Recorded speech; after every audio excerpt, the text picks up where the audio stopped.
This is a podcast from the Fitzwilliam Museum, Cambridge.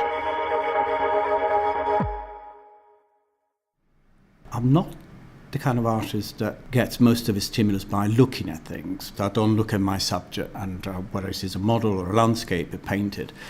It is quite mysterious to me how the emotional, intellectual link with my chosen subject develops. If I'm capable of sustaining it, it needs to remain slightly obscure. If I understand precisely why I want to do something, it's almost as if I freeze. I freeze in exactly the same way in which I freeze in front of a landscape. I look at it, I don't need to paint it. And if I understand something completely, I don't need to paint it. So this kind of slightly bizarre relationship that through the painting, the drawing of something, I unveil whatever mystery it has originally that fascinates me. Which is why my subjects matter sometimes, nearly all of the time, relate to ideas, concepts, stories of the past.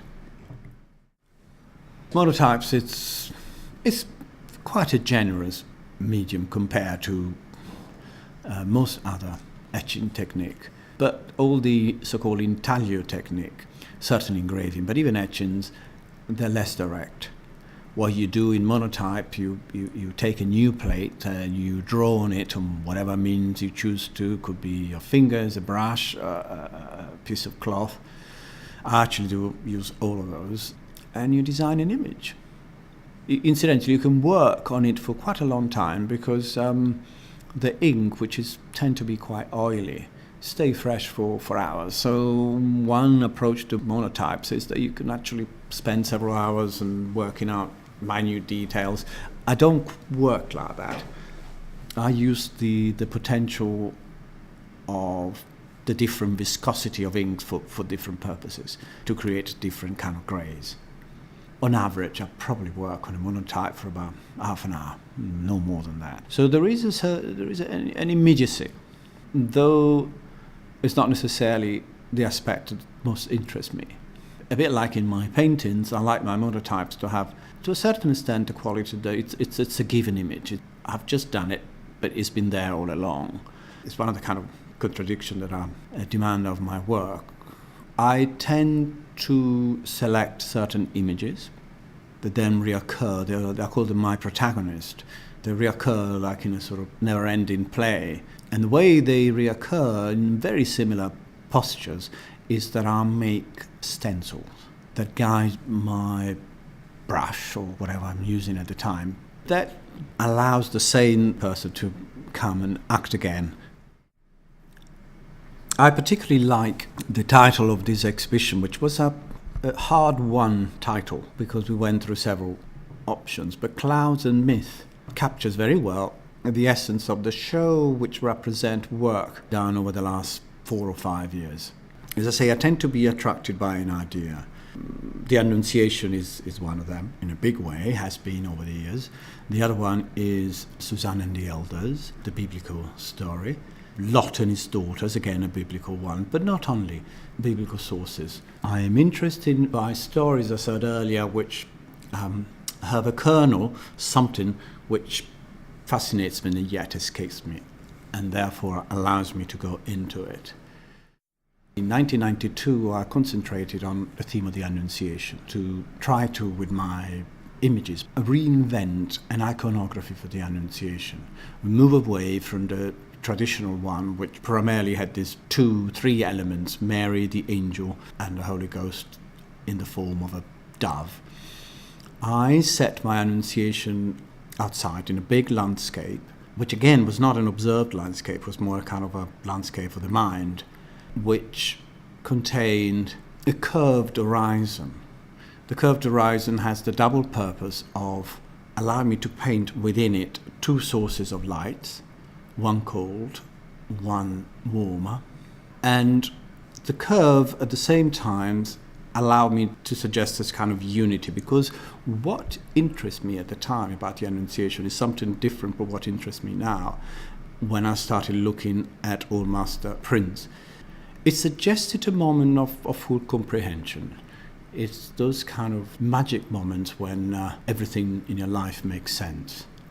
It was probably linked up to the fact that my partner at the time was expecting a baby, our first son, but it was not the main reason. The main reason was that I wanted to recapture this kind of sense of well-being and all-knowing which the Annunciation had for me. So I didn't need the traditional protagonist of the Annunciation. I wanted to recreate a space which conveyed that. And also that curved horizon contained water. Water, for obvious reason, because it's the most fertile element. We are all sons and daughters of water. The curved horizon also, in a kind of elementary way, suggested a big belly. So I even changed my lily, which in the traditional Annunciation stands for purity, into a dandelion. Because I think a dandelion is such a sort of fertile symbol. It's probably the most efficient seed you can have. You blow into it. And there was this other wonderful link between the fact that in order to spread the seeds of a dandelion, you blow into it and you release this kind of life, exactly the same way in which the angel, through the words inspired by God, fertilized Mary. It is the words that becomes flesh. When I started looking at the Annunciation by Domenico Veneziano, I wasn't aware that the Fitzwilliam actually owned as well another predella from the same altarpiece from Florence, which is the Miracle of St. Zenobius. And immediately as I saw it, I realized that the distraught mother in the predella of St. Zenobius, confronted by a dead son in the middle of the street, with this figure of the saint, St. Zenobius, who's just about to bring him back to life, but she's not aware of it. And she's expressing the most tremendous pain. And it's a beautifully dramatic figure. The woman is sort of leaning forward on her knees and the two hands sort of behind her back. And it's almost as if she's that part of Mary that she knows, but she can't act it out. What a traditional way of representing the Annunciation for a period in the second half of the 15th century was to have a little baby traveling along the rays of the Holy Ghost. And the baby was carrying a cross on his shoulder. It had all sorts of peculiar connotation. But the fact that that baby was also doomed to die young or to be sacrificed for the greater goods of mankind, it's there, and I suppose in the traditional way of the Annunciation, artists never quite knew how to represent it. And so I thought by bringing together the mother from St. Zenobius and the angel from the Annunciation, I might be able to create like a short circuit and bring those two things together, which it works for me. I really find it quite, it's a horrible word, serendipitous. I don't like it, but something came together in a totally unexpected way, and it seems to work. Let's talk about the image which results from the combining the predella of San Zenobius and the Annunciation. The title is May It Be to Me, as you have said. Now what I've done here is inked up the plate with muslin cloth, create the cloud, the dark cloud in the center of the image. Use the stencil of the angel in the Annunciation. And then on a very thin pink tissue, I printed with an inkjet image of the mother. Cut it out carefully all around it. Put some glue behind it, which is the same kind of procedure that normally is called chine-collé, and place it on the copper plate before running it under the press. With that kind of black splodge that she's looking at as she turns away from the angel, it's a more dramatic version of the conturbatio, which there is a very famous one by Simone Martini, where Mary is scared, frightened by the angel, and she turns away. In this particular case, she's totally turned her back, and she looks down, and she looks in great distress. A very different image is Susanna, the daughter of Ilkia. It's a cognate monotype, which refers to the second impression that you obtain. In other words, when you print a monotype, because there is no indentation on the plate, the ink is just resting on a clean surface. Once you pull out your paper, most of the ink is removed from it.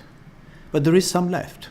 If you put a new piece of paper and you pass it under the press, you can get the same image but much paler. And that is called a cognate impression. And in this particular print of Susanna, I like the kind of grey that has survived, or seemed to me to have survived on the plate. But I added some, in fact there are precisely 7 darker brush strokes around, which I thought might give luminosity to the grey underneath it. And then there was that circle high up on the horizon, which in the first place, I placed a drop of turps in order to allow the ink to move about, to create some kind of strange texture, which it did in the first impression. But when I printed the second one, I was very surprised, and I really loved the way in which that white circle had become completely white. The turps had managed to loosen up the ink, so that in the first pull, had clear completely the plate. So it's almost like some kind of source of light sun.